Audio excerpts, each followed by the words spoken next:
स्वामी समर्थ श्री शिवलीलामृत अध्याय 5 धर्मगुप्ताचे आख्यान। शिवाय नमहा, शंकराय नमहा, सदाशिवाय नमहा, श्री गणेशाय नमहा। सदाशिव या 4 अक्षरांचा जो नित्य नेमाने भक्तिभावाने उच्चार करतो तो मनुष्य उद्धरून जातो। शास्त्रकारांनी अनेक प्रायश्चित्ते सांगितलेली आहेत, परंतु केवळ शिवनाम स्मरणाने मनुष्य सर्व पातकातून मुक्त होतो। एका शिवनामाशिवाय इतर साधनांची गरजच नाही। शिवनामाचे महात्म्य मोठे अद्भुत आहे। त्यातही प्रदोष व्रताचे आचरण केले असता सर्व सिद्धी प्राप्त होतात, हे अगदी सत्य आहे। ज्याला संतती, संपत्ती, आयुष्य वृद्धी हवी असेल त्याने यथासांग प्रदोष व्रत करावे। प्रदोष व्रताचे परम श्रद्धेने आचरण केले असता या जन्मी त्याची प्रचिती येते। 6 महिन्यात दारिद्र्य, महाव्यथा पळून जातात। 1 वर्ष हे व्रत केले असता ज्ञान प्राप्ती होते। 12 वर्षे हे व्रत केले असता मोठे भाग्य प्राप्त होते। वेदव्यासांचे हे वचन जो असत्य मानील त्याला कल्पपर्यंत बंधन प्राप्त होईल। अशा माणसाचा गुरु खोटा, त्याची भक्ती ढोंगी, त्याचे ज्ञानही खोटे समजावे। पार्वती परमेश्वराच्या चरणी ज्याचे मन जडले त्याहून पवित्र कोणीही नाही। प्रदोष व्रताच्या आचरणाने मृत्यूचे गंडांतर नक्की जाते। याविषयी पुराणकार सूत शौनकादी ऋषींना एक प्राचीन इतिहास सांगतात। सूत म्हणाले, ऋषी हो, पूर्वी विदर्भ देशात सत्यरथ नावाचा एक राजा होता। तो अत्यंत पराक्रमी व धर्मशील होता।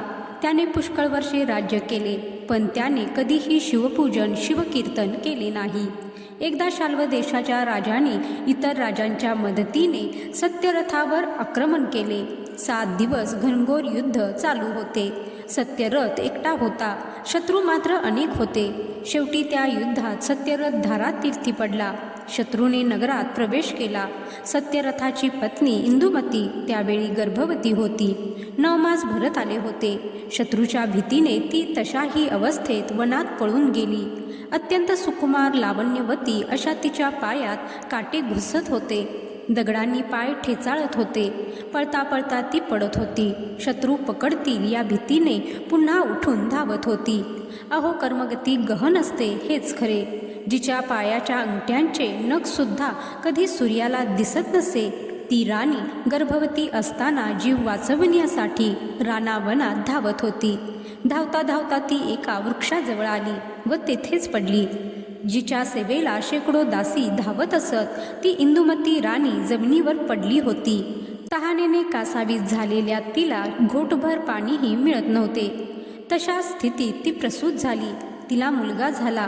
तिला अतिशय तहान लागली होती, म्हणून ती त्या नवजात बाळाला तेथेच ठेवून एका तळ्यावर गेली। पाण्यात उतरून ती ओंजळीत पाणी घेऊ लागली। तोच त्या तळ्यातील एका सुसरीने पकडून तिला आत नेले व तिला ठार मारून खाल्ले। इकडे झाडाखाली तो नवजात राजपुत्र आक्रोश करीत होता।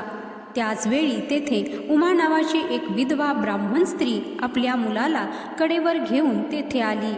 त्या उमेला नात्या गोत्यातले कोणीही नव्हते, फक्त 1 वर्षाचा मुलगा होता। झाडाखाली रडत असलेल्या त्या मुलाला पाहून तिला वाईट वाटले। हा कुणाचा मुलगा इथे कसा आला तिला काहीच समजेना। मी याला उचलून घ्यावे की काय? का हा पडू दे इथेच? याला इथेच टाकले तर एखादा वाघ, लांडगा याला खाऊन टाकेल। काय करावे तिला समजेना। तिने त्या बाळाला उचलून पाजले। याला आपल्या बरोबर घेऊन जावे की न जावे असा ती विचार करीत होती। एवढ्यात तेथे भगवान शंकर यतिरूप धारण करून आले। तो यती उमेला म्हणाला, तू या मुलाला खुशाल घेऊन जा। कोणतीही शंका मनात बाळगू नकोस। तुझे भाग्य थोर म्हणून तुला हा क्षत्रिय मुलगा मिळाला आहे। हा राजपुत्र आहे। कोणाला काही सांगू नकोस। या मुलाचा नीट सांभाळ कर। तुझ्या मुलात आणि याच्यात भेदभाव करू नकोस। भिकाऱ्याला परीस सापडावा तसे तुझ्या बाबतीत झाले आहे। असे बोलून तो यती एकाएकी गुप्त झाला। मग ती उमा दोन्ही मुलांना घेऊन पुढच्या प्रवासाला निघाली। तिने आपल्या मुलाचे नाव सुचिव्रत असे ठेवले व राजपुत्राचे नाव धर्मगुप्त असे ठेवले। दोन्ही मुलांना घेऊन उमा भीक मागत फिरत होती। कुणी काही विचारले तर ही दोन्ही मुले माझीच आहेत असे ती सांगू लागली। अशा प्रकारे फिरत फिरत ती एकचक्र नगरात आली। तेथे फिरता फिरता तिला एक शिवमंदिर दिसले. तेथे अनेक ब्राह्मण पूजा पाठ करीत होते. त्यात शांडिल्य ऋषी मुख्य होते. उमा शिवपूजा पाहत उभी होती. तेव्हा शांडिल्य धर्मगुप्ताकडे निरखून पाहून म्हणाले, अरे रे, कर्मगती किती गहन असते. हा मुलगा खरे पाहता राजपुत्र, पण आज हा दिनवाना होऊन दारोदार फिरतो आहे. शांडिल्य ऋषींचे ते शब्द ऐकताच उमा त्यांच्या पाया पडली व हात जोडून म्हणाली, ऋषीवर्य, आपण त्रिकाल ज्ञानी आहात. कृपा करून मला सांगा, या मुलाचे आई वडील कोण आहेत? ते आहेत की मरण पावले आहेत? तेव्हा शांडिल्य म्हणाले, हा सत्यरथ राजाचा मुलगा एकदा प्रदोषकाळी सत्यरथ शिवपूजा करीत होता. त्यावेळी अचानक शत्रूंशी युद्ध करण्यास गेला. त्याने शत्रूला ठार मारले. परत आला, पण ती पूजा पूर्ण न करता तसाच जेवायला बसला. त्याला शिवपूजेची आठवणच राहिली नाही. या अपराधामुळे राजा या जन्मात अल्पायुषी झाला व एक दिवस मरून गेला. म्हणून शहाण्या माणसाने सुरू केलेली पूजा अर्चा कधीही अर्धवट सोडू नये. या राजपुत्राच्या आईने आपल्या सवतीला ठार मारले. ती सवत तळ्यात सुसर झाली. पूर्वजन्मातले वैर लक्षात ठेवून त्या सुसरीने या मुलाच्या आईला पाण्यात ओढून नेले व ठार मारले. हा राजपुत्र धर्मगुप्त याने पूर्वजन्मी कधीही शिवव्रत केले नव्हते. म्हणून या जन्मी हा आई वडील विरहित होऊन रानावनात पोरका होऊन पडला. म्हणून प्रदोषकाळी एकाग्र मनाने भक्तिभावाने भगवान शंकराची पूजा करावी. पूजा अर्धवट टाकून उठू नये. असा हा प्रदोष महिमा वेदशास्त्रांनाही अगम्य आहे. मग उमेने शांडिल्यांना विचारले, हा माझा मुलगा दरिद्री का झाला? त्यावर शांडिल्य म्हणाले, या तुझ्या पुत्राने पूर्वजन्मी खूप दान घेतले. वाईट मार्गाने पुष्कळ संपत्ती मिळवली, पण याने कधीही सत्पात्री दान दिले नाही. कधीही शिवपूजा केली नाही. परान्न घेतले असता जीभ जळते. दुष्टाकडून दान घेतले असता हात जळतात. परस्त्रीवर डोळा ठेवला असता डोळे जातात. हे लक्षात ठेवावे. मग उमेने दोन्ही मुलांना शांडिल्यांच्या पायावर घातले. शांडिल्यांनी त्या मुलांना शिवपंचाक्षरी मंत्र दिला व प्रदोष व्रताचा उपदेश केला. पक्षप्रदोष, शनिप्रदोष यांचे महात्म्य फार मोठे आहे. या दिवशी काहीही खाऊ नये. सत्कर्म करावे. 3 घटका रात्र झाली असता भगवान शंकरांची भक्तिभावाने पूजा करावी. गाईच्या शेणाने जमीन सारवून कर्दळी केळीच्या खुंटांनी मंडप तयार करावा. सुगंधित फुलांच्या माळा बांधाव्यात. पांढरे वस्त्र परिधान करावे. आपल्यासमोर शिवलिंगाची स्थापना करून मनोभावे पूजा करावी. अष्टसिद्धी, अष्टदिशा, गणपती इत्यादींची पूजा करावी. पूजेनंतर भगवान शंकरांचे स्तवन करावे. जय जयकार करावा. शांडिल्यांनी असा उपदेश केल्यावर शुचिव्रत व धर्मगुप्त यांनी एकचक्र नगरात राहून 4 महिने प्रदोष व्रत केले. भगवान शंकरांची यथाविधी पूजा केली. शिवपूजेची चोरी करू नये. प्रसाद तीर्थ चोरून घेतल्यास 100 ब्रह्महत्येचे पाप लागते. शांडिल्यांनी केलेल्या उपदेशानुसार ते दोघे अगदी यथासांग शिवपूजा करीत होते. एकदा शुचिव्रत एकटाच नदीच्या काठावर खेळत होता. त्यावेळी एकाएकी दरड कोसळली. त्यात शुचिव्रताला संपत्तीने भरलेला एक हंडा मिळाला. तो हंडा त्याने घरी आणला. त्याच्या आईला खूप आनंद झाला. प्रदोषव्रत केल्याचे हे फळ आहे असे तिला वाटले. शुचिव्रताने अर्धी संपत्ती धर्मगुप्ताला देऊ केली, पण त्याने ती घेतली नाही. ते दोघेही नित्यनेमाने शिवध्यान करीत होते.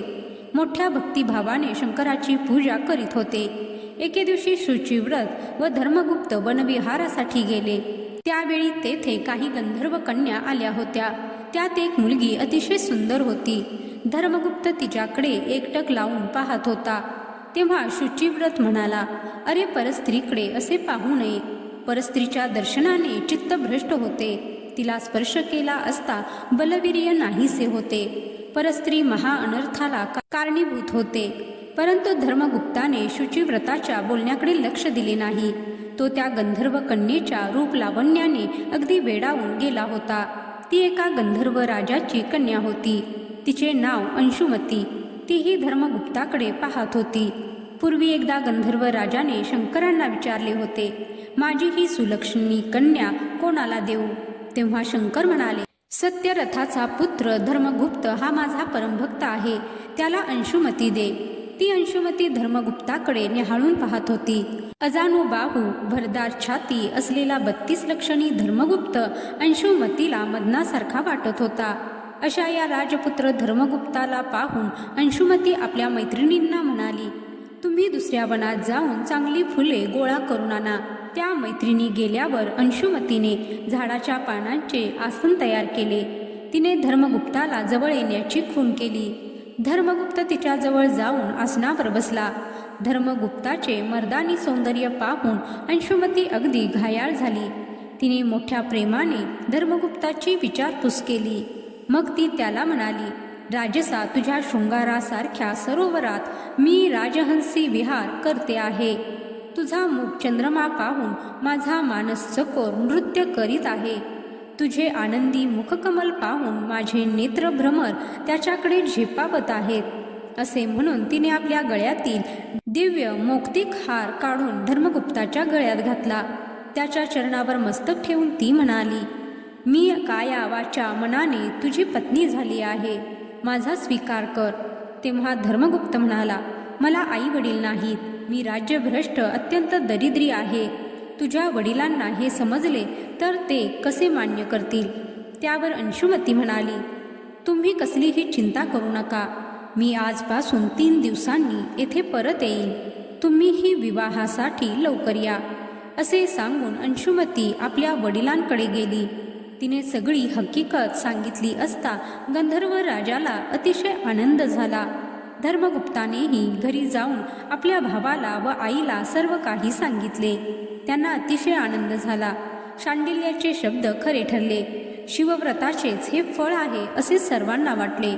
अहो, गुरुचरणी ज्याचा दृढभाव आहे त्याला ऐश्वर्याला काय तोटा. सद्गुरू काळ मृत्यू भयापासून सर्वतोपरी रक्षण करतो. मग धर्मगुप्त व शुचिव्रत 3 दिवसांनी त्या वनात गेले.